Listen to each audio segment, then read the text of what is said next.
Welcome to this new module on some new specialized material processing methods under the course Advanced Manufacturing Processes. In the module 4, we have discussed about many advanced welding processes like solid state welding processes, laser welding processes, plasma arc welding processes, etc. We have seen the working principles, advantages, limitations and applications of these processes. Moving on, let us see some new processes like high energy rate forming process, then rapid prototyping process and microwave material processing techniques. In the first of these techniques, let us consider high energy rate forming process. The principle of this process is like this. A number of methods have been developed to form metals through the application of large amounts of energy in a very short time interval.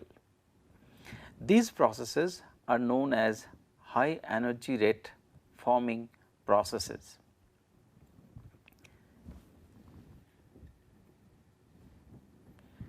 Many metals tend to deform more rapidly under the ultra rapid load application rates used in these processes. Principle of high energy rate metal forming can be explained like this. If we have a ductile material, then this material can be deformed by working on it at a very faster speed and against a die of the shape required. The material can be shaped under the pressure of this applied energy. Say for example, we have a sheet of metal which is of ductile in nature. So, this is, we can say, this is a precondition for the material to be formed by this process. Generally, brittle materials are not suitable to be processed by this process. Now, say for example, this sheet is to be given a shape something like this, then we can take help of this particular process, that is high energy rate forming process, HERF. Otherwise, if we try to make or form the sheet into this shape, then if we try to cut it from a basic block, then there will be wastage of material, or otherwise the processing time as well. And if we try to do this with the help of conventional material forming processes, this is forming, that is called conventional forming processes, then the problem is the time required will also be high.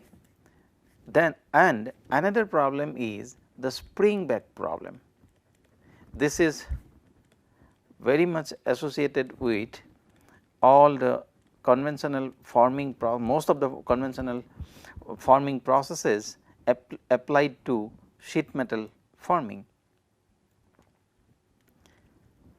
Now, this can be easily overcome by applying this concept of high energy rate forming, which is very faster, and there is no problem like spring back problem also, as we encounter in many sheet metal forming processes, conventional sheet metal forming processes. So, here the principle is something like this. Suppose we have a sheet to be formed, then we have a die here of the required shape. that is to be formed. Say this is the die which is reusable, of course. This is a die,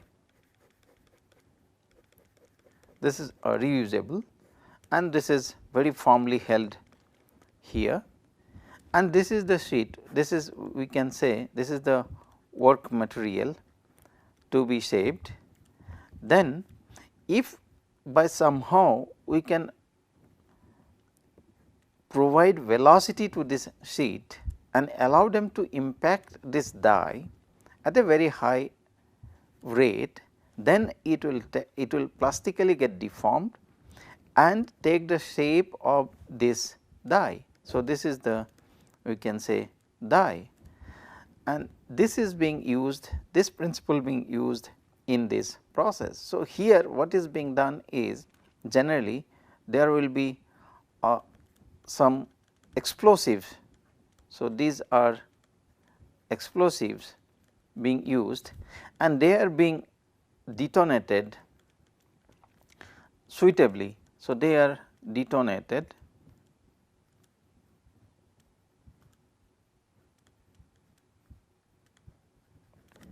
and therefore, there will be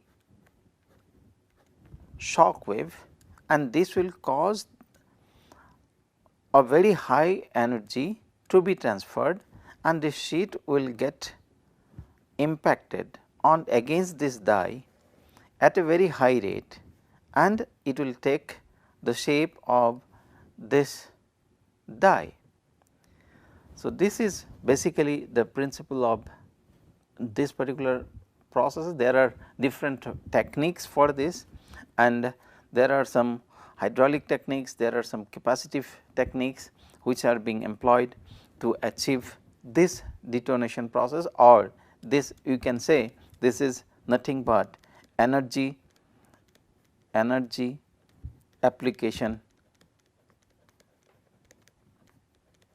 technique or mode.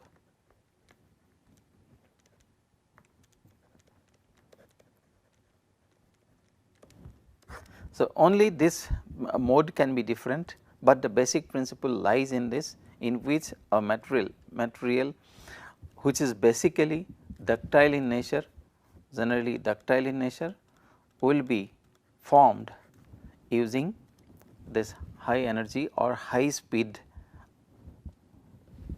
rate of high speed of forming. Thus, if we see the major advantages of this process, high energy rate forming processes make it possible to form large workpieces and difficult to form metals with less expensive equipment and tooling than would otherwise be required.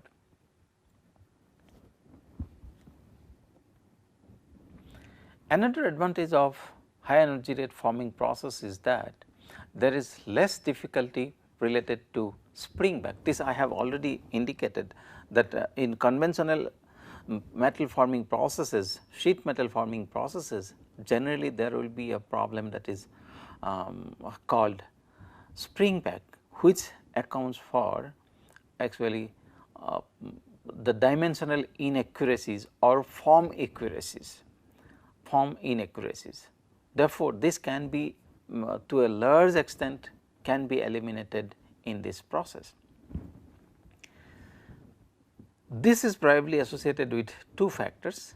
In these processes, high compressive stresses are set up in the metal when it is forced against the die, as we have already explained.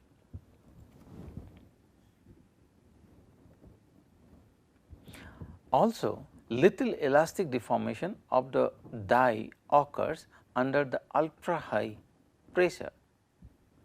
The latter results in a slight overforming of the workpiece and appears like no spring back has occurred.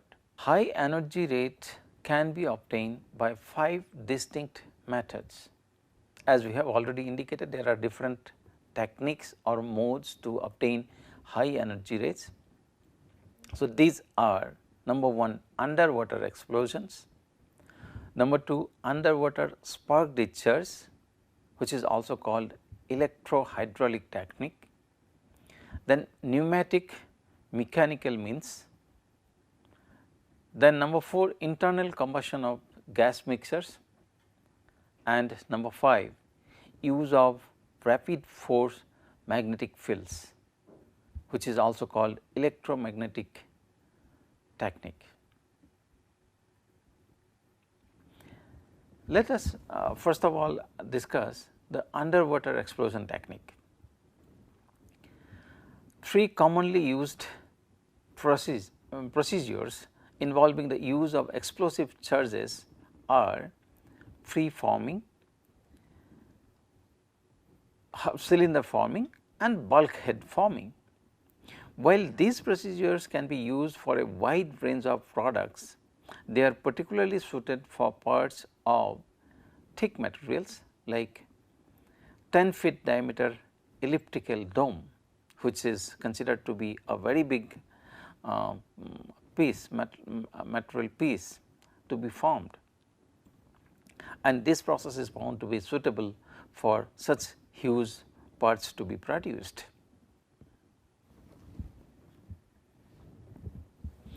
Only a tank of water in the ground is required with about 6 feet of water above the workpiece.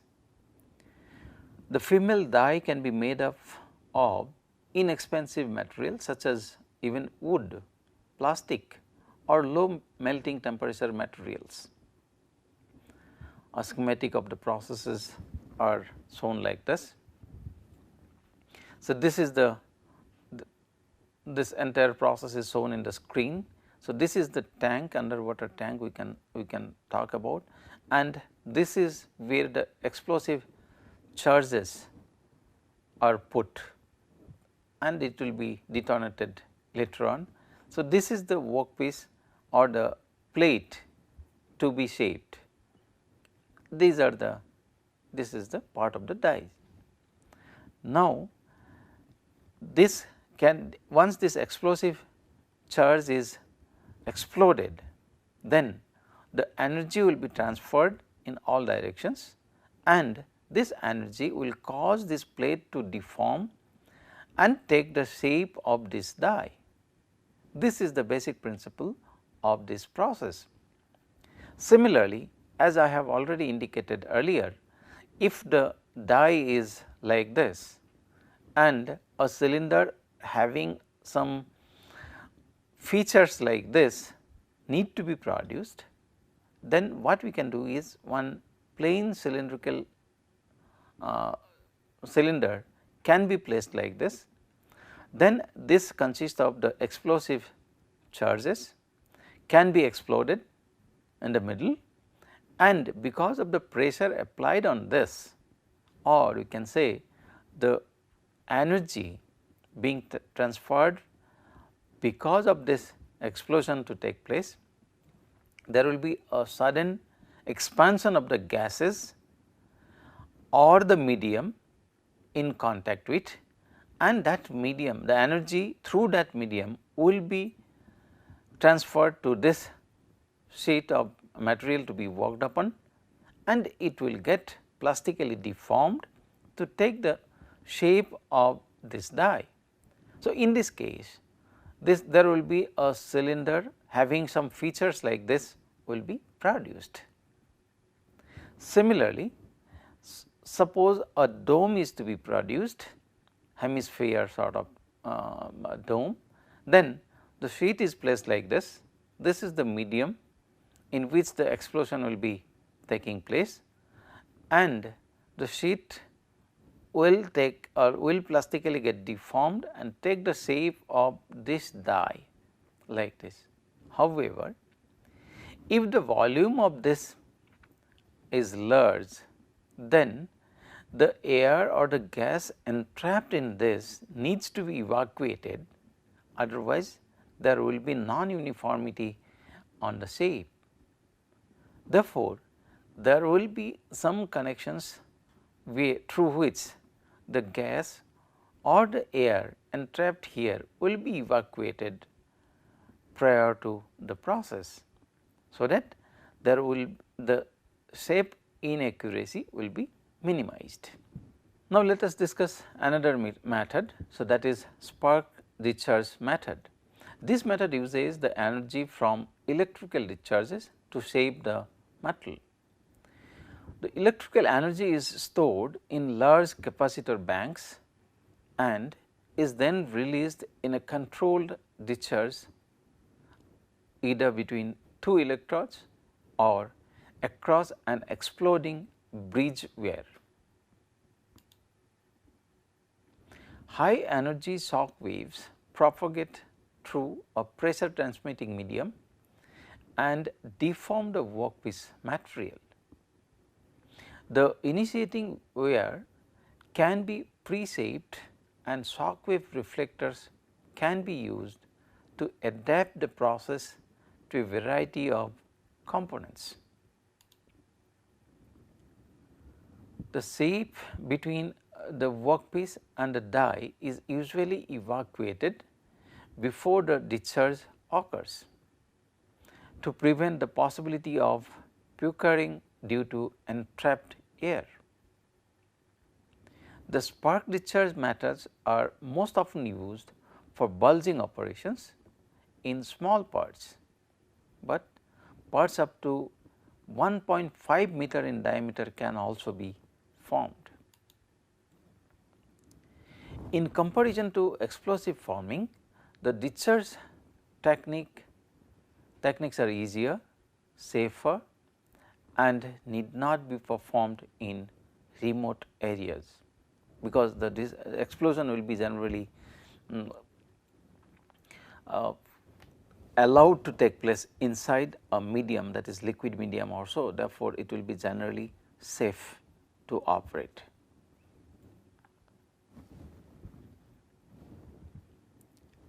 Now, let us look at the pneumatic, mechanical and combustion techniques that is used for forming processes. These are preferred when the high energy rate forming methods are applied to mass production within a plant. In a pneumatic mechanical press, one portion of the forming die is attached to the stationary bolster of the press bed and the other to the movable piston. Low pressure gas acts on the entire bottom area of the piston, holding it up against a small area sill. High pressure gas is then applied to the other side of the sill and the pressure is steadily increased. When the force pushing down high pressure on the small area exceeds the pushing up, that is low pressure on the large area, the seal is broken and the entire area of the piston is exposed to high pressure gas. The piston moves rapidly downwards, bringing the dies into contact.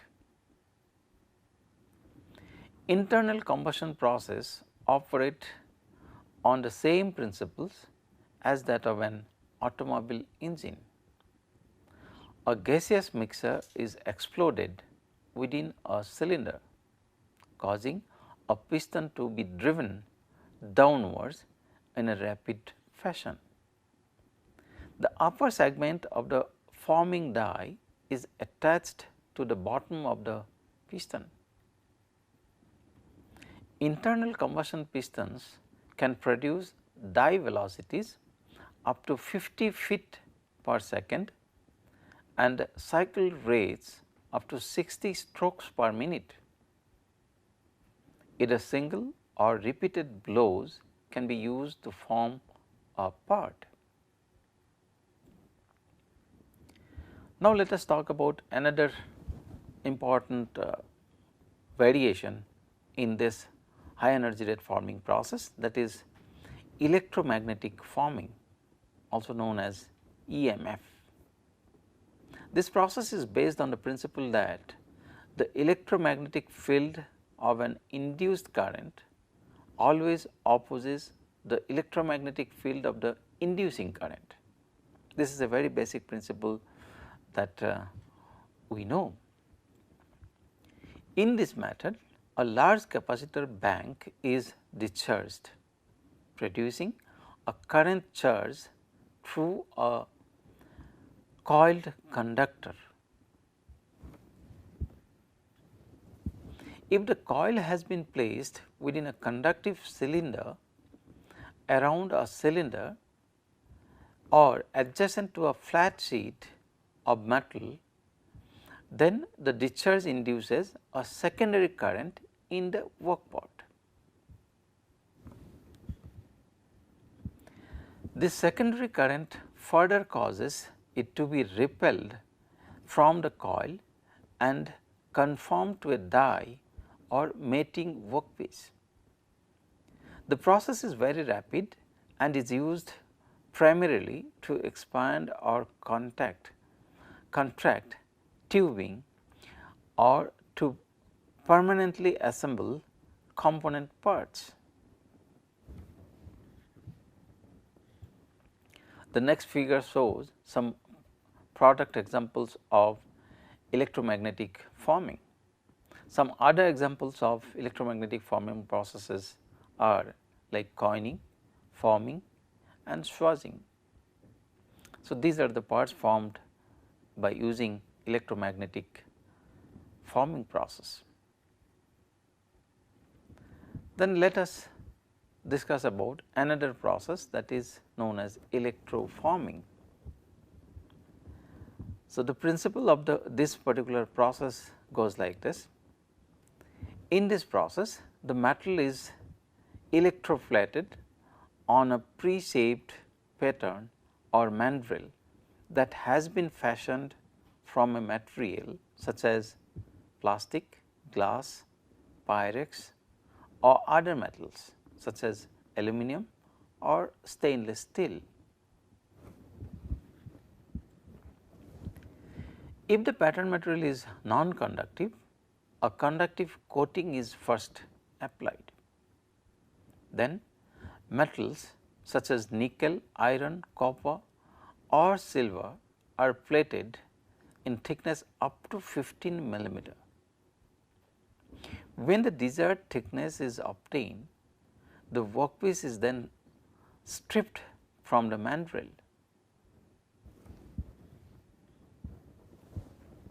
Now, let us look at the different explosives that are used in these processes.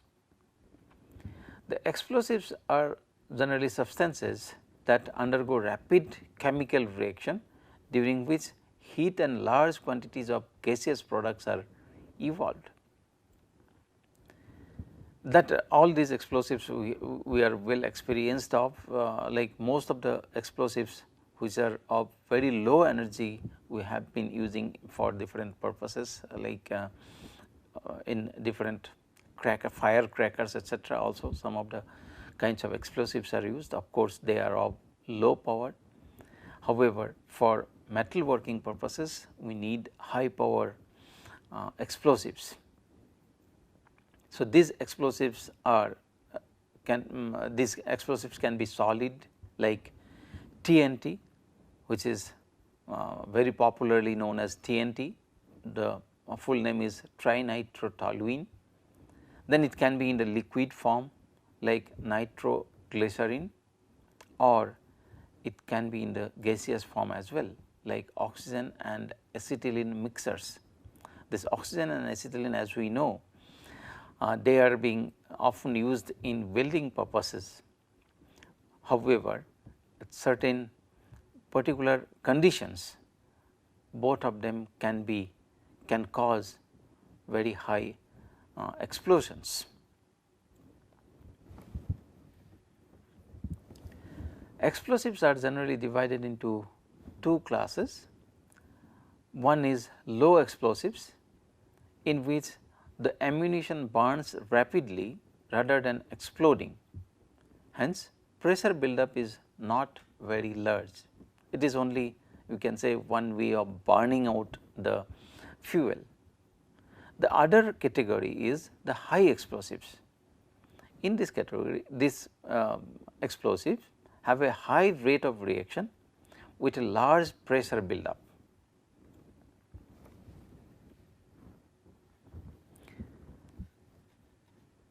Now, let us see some of the properties of different explosives. High explosives are like primary high energy ignition, spark flame or impact. So, this is how they are being initiated, the flame is initiated or the ignition or explosion is initiated, and in low explosives it is caused by the ignition. In high explosives, secondary high energy detonator can be used, or detonator and booster combination can also be used for initiation purposes. Then as far as the conversion time is concerned, in high explosives the energy is converted within microseconds, whereas in low explosions or low explosives it may take milliseconds for the conversion of energy. As far as the pressure developed is concerned, in case of high explosives up to 40 lakhs pound per square inch can be obtained, whereas in case of low explosives energy pressures up to 40,000 pound per square inch can be obtained, which is, we can say, much lower than that of high explosives, which in fact around 100 of the high explosives. Then a very popular explosive is like RDX, which is, the chemical name is cyclotrimethylene trinitramine C3H6N6O6, and this has got a relative power with respect to the percentage TNT is 170, and this can be found in the form of pressed granules.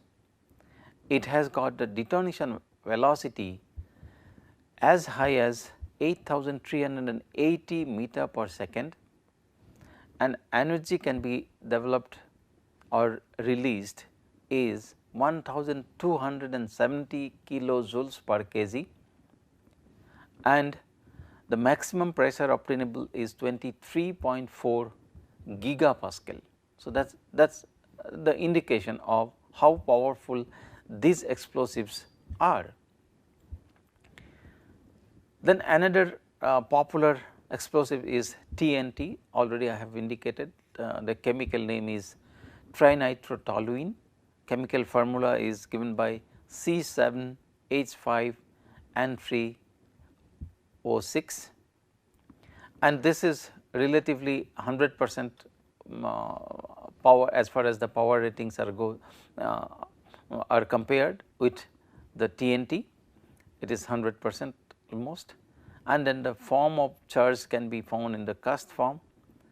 Detonation velocity up to in excess of 7,000 meter per second can be obtained with energy level 780 kilojoules per kg we can obtain, and then pressure also, maximum pressure also can go up to 16.5 gigapascals. So, this is another popular as well as very high performance explosives we can say.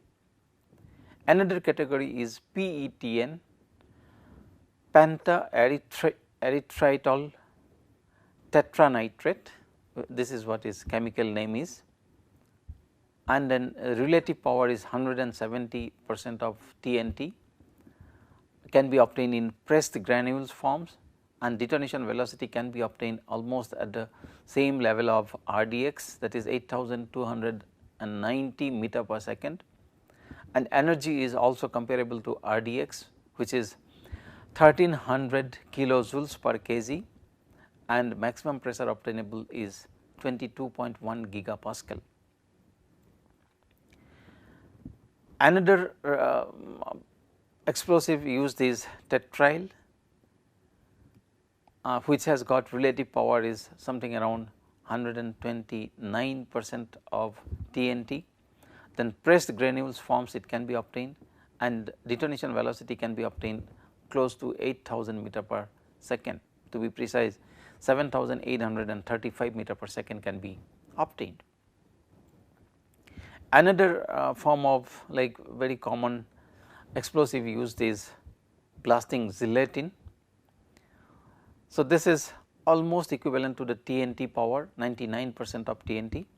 It can be obtained in the cartridge plastic, and detonation velocity is close to 8000 meter per second, 7985 to be precise, and energy also can be obtained very high, that is 1220 kilojoule per kg, and the maximum pressure can go up to almost 18 GPa.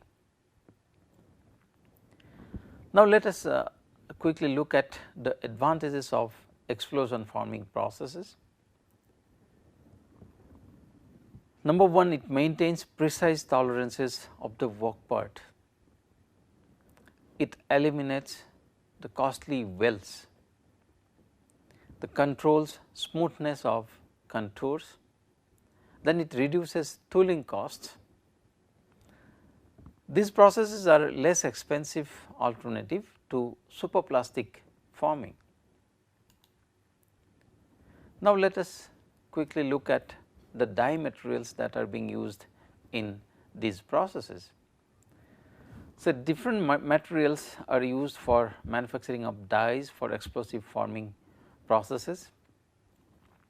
For instance, high strength tool steels are used, plastics are also used, concretes are also used, even woods, the low energy material, low strength material like wood can also be effectively used for as a die material for HCRF processes.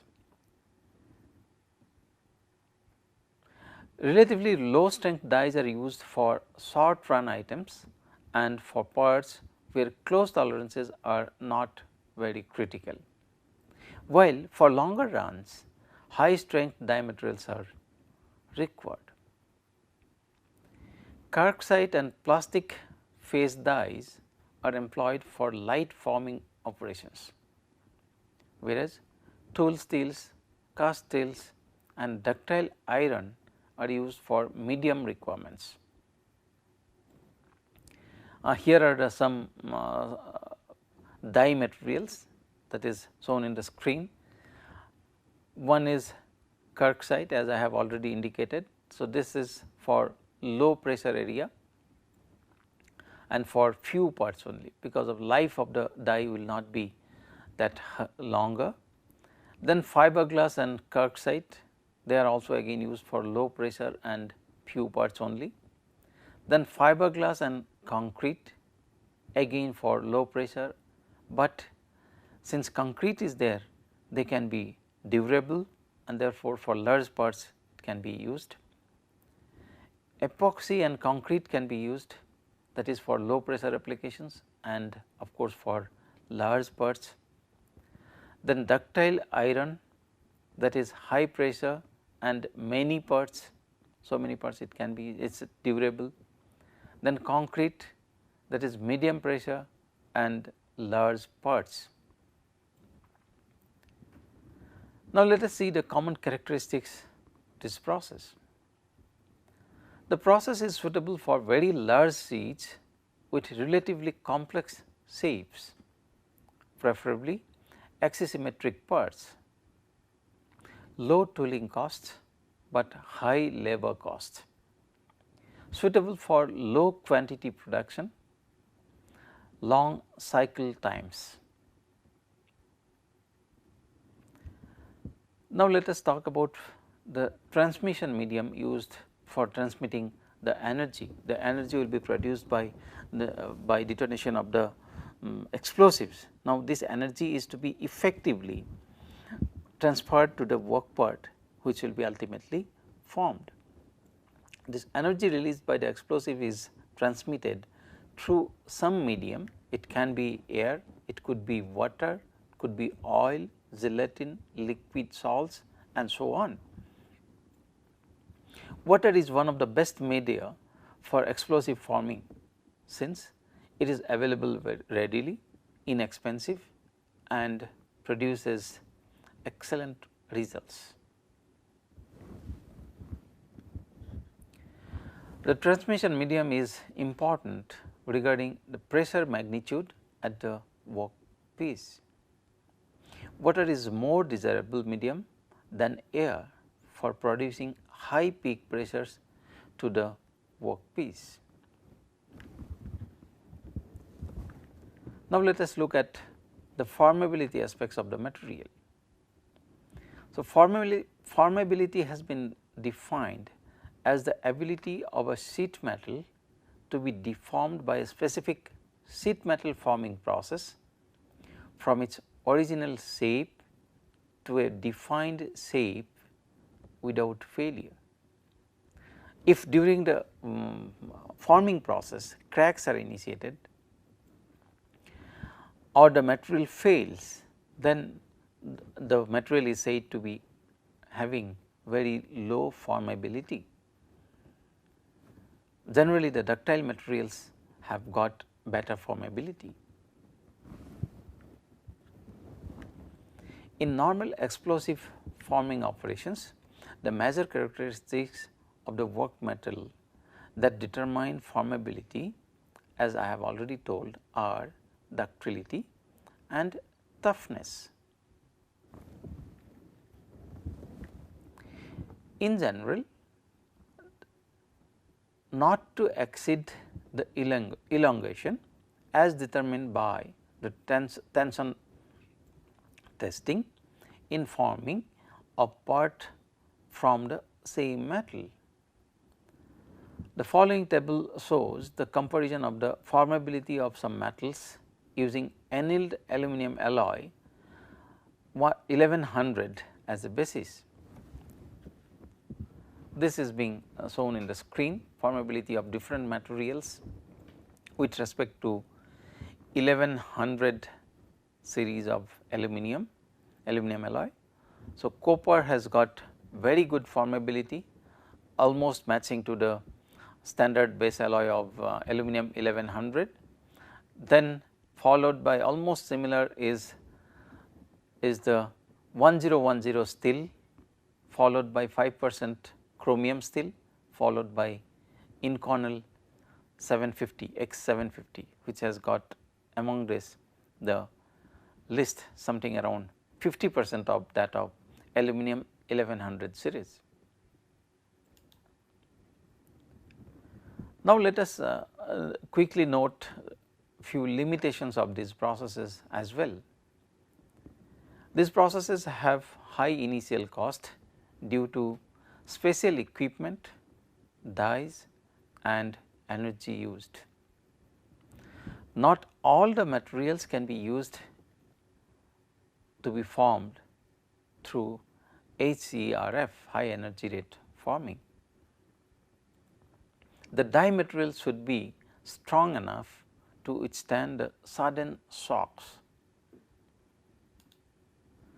The explosives used can be tremendously hazardous if the reactions are not controlled or properly handled.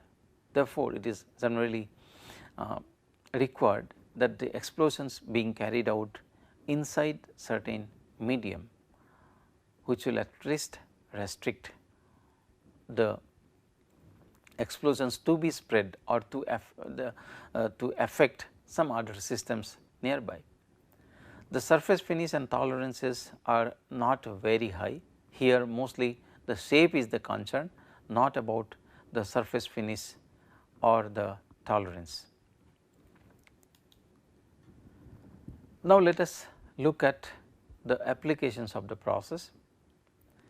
Explosive forming processes can be utilized to form a wide variety of metals, from aluminum to high strength alloys, replacing the punch by an explosive charge.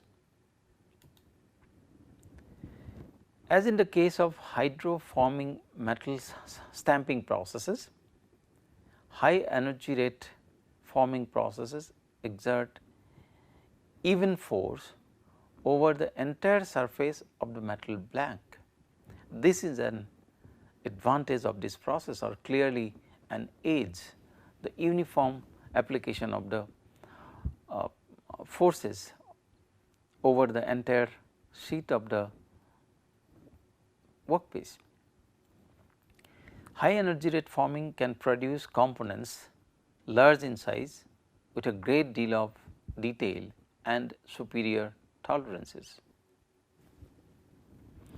As in the case of hydroforming metal stamping processes, high energy rate forming processes exerts even force over the entire surface of the metal blank. This is clearly an advantage of the process, in which the forces applied will be even on the entire workpiece sheet. This helps in reducing spring back as well. Then high energy rate forming can produce components large in size with a great deal of detail and superior tolerances. It is particularly useful for very large parts like domes, etc., etc.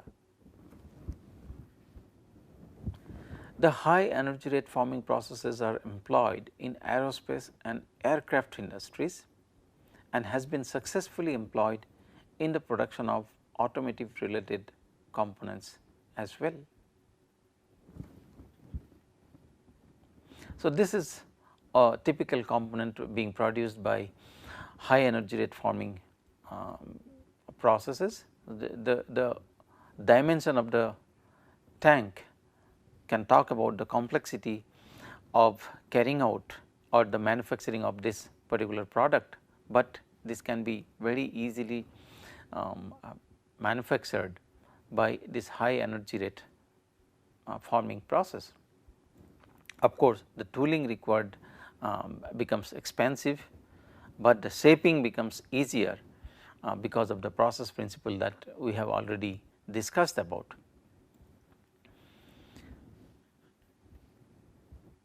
Now, let us summarize what we have discussed in this particular session.